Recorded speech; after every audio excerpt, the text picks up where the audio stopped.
Hello, world. This is a girl with a chronic disease recording live from her basement studio. This is installment number 1, The Thing About Hope.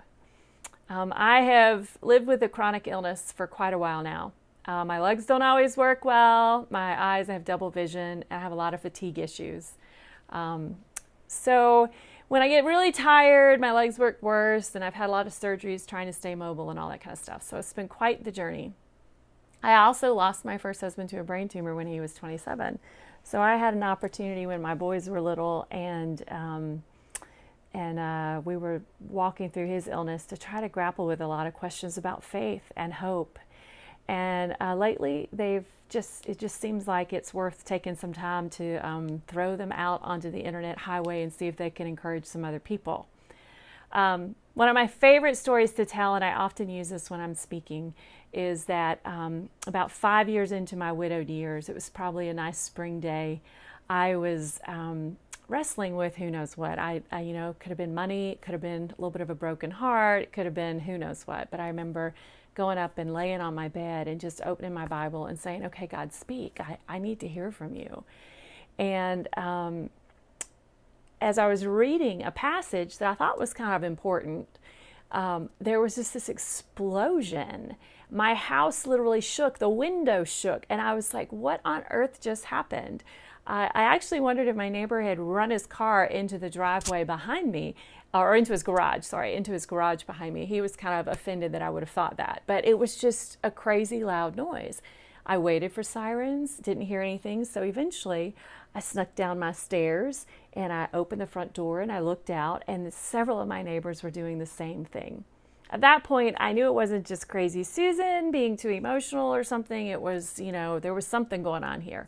So it took a couple hours. I'm not sure when we all learned, when it came on the news or whatever, but basically there was a sonic boom. The heavens exploded. The shuttle was re-entering the atmosphere, and it happened to come and create this grand explosion over Atlanta. And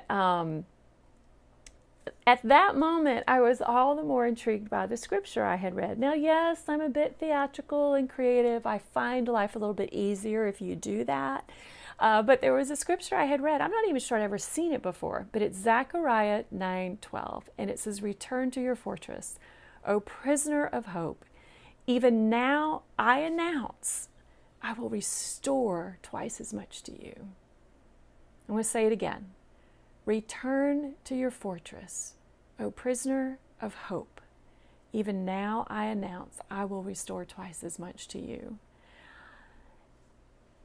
If I just read the scripture, it was hopeful. But the scripture combined with the explosion, it was kind of like I felt like God gave me this divine exclamation mark. It's the kind that you cannot ignore. Susan, I'm speaking to you. I want you to hear this. I want you to have hope. You are to be a prisoner of hope. Now, I get it, especially in this day and age where everything's stressing everybody out and we're all arguing way too much. Maintaining hope is not an easy thing. It is a fight. I like to tell people it's going to be the same kind of fight as keeping my hair highlighted. If you look close, which you may not quite be able to see in this light, there's a lot of gray coming in here. And I haven't had my highlights done or my hair cut in quite a while, so it's actually a little bit longer and scraggly. But you, especially you women out there, you understand that there is a daily struggle going on if we want to keep our highlights going. I mean, every day, these gray roots are inching forward with more force, especially as I approach 50. And one time as I was writing my book, I had decided that I was not going to get my hair highlighted again until I finished it. And my nephew called me out at a family gathering. He goes, your hair is the same color as my mom's. You're a fake blonde. And once I'd been called a fake blonde, oh man, I got back to the hairdresser. But the truth is, the fight to maintain hope and to know the reality of God's love in our hearts and in our lives is as much of a daily fight as it is to keep your hair colored. Maybe it's a daily dwelling. Maybe it's not all about it having to be a fight, but it is when I say fight, I see it as a continual choice to be in the presence of God, to press into the place of hope. Now, I'm not trying to put a burden on anybody who doesn't always feel hope. Do not take it that way. There's more to come. I'm gonna wrap this up in a minute. But I want you first to hear again that God says, hey, I'm here for you. Return to your fortress. Remain a prisoner of hope, because I am going to restore twice as much to you. In the next couple of videos, I'll talk about how to maintain that hope, and then I'll talk about what I think that restoration means. I've had a lot of time to ponder that. 8 orthopedic surgeries, actually recovering even, just to stay mobile, to try to think about that. And I will cover some of that, because this is not a simple topic, and I don't want it to seem simple. But I also want to say, the God of heaven, oh my goodness, He's here He wants to be in a language, in a conversation with us that keeps that hope alive.